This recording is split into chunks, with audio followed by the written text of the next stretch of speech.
मैं अली तबस्सुम कादिर की शाही जनाब ने अली साहब का ये कलाम पेश करा हूँ। बहुत ही खूबसूरत कलाम है, सुनिएगा जरा तवज्जो के साथ।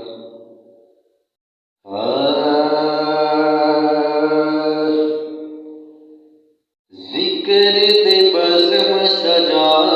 दी आदत पै गई है,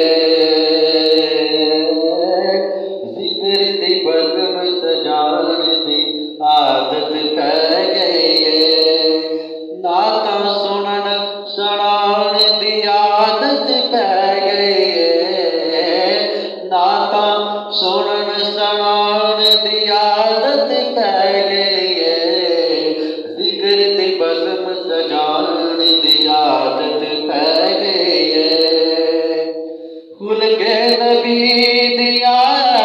गल्लां करे के वैरियां नूं, खुल के नबी दिया गल्लां करे के वैरियां नूं, अपना यार बनान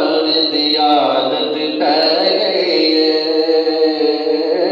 अपना यार बनान दी आदत पै गई है,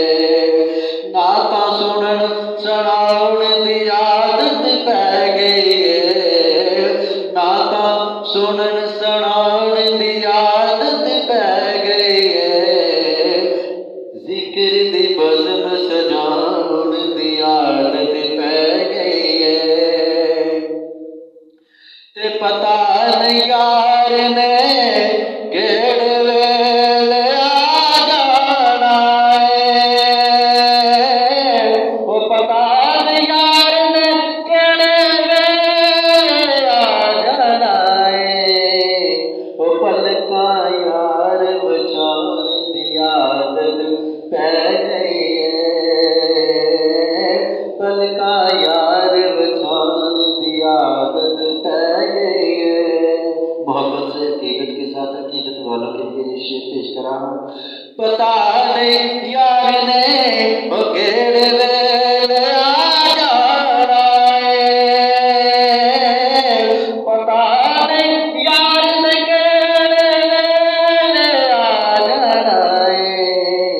ओ पलकां यार बचान दी आदत पै गई है, जिक्र दी बज़्म सजान दी आदत पै गई है। ते मिठड़े मिठड़े गीत नबी दे सुन सुन के, ओ मिठड़े मिठड़े गीत नबी दे सुन सुन के, ते अपना आप लटाउण दी आदत पै गई है, अपना आप लटाउण दी आदत पै गई है, नातां सुनन सुनाउण दी आदत पै गई है, नातां सुनन सुनाउण दी आदत पै गई है, जिक्र दी बज़्म सजान दी आदत पै गई है। बहुत ही प्यारा शेर। ते सुन लैंदा है ओ ते चुप चपीत आली, आ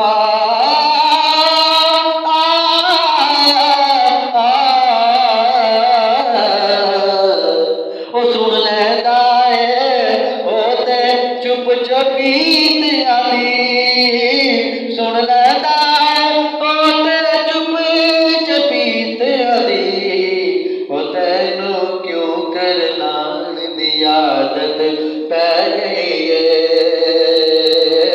तैनू क्यों करलाण दी आदत पै गई है, नातां सुनन सुनाउण दी आदत पै गई है, नातां सुनन सुनाउण दी आदत पै गई है, जिक्र दी बज़्म सजाउण दी आदत पै गई है। ये है सदका यार न्याज़ी चुकिया दा, ये है सदका यार न्याज़ी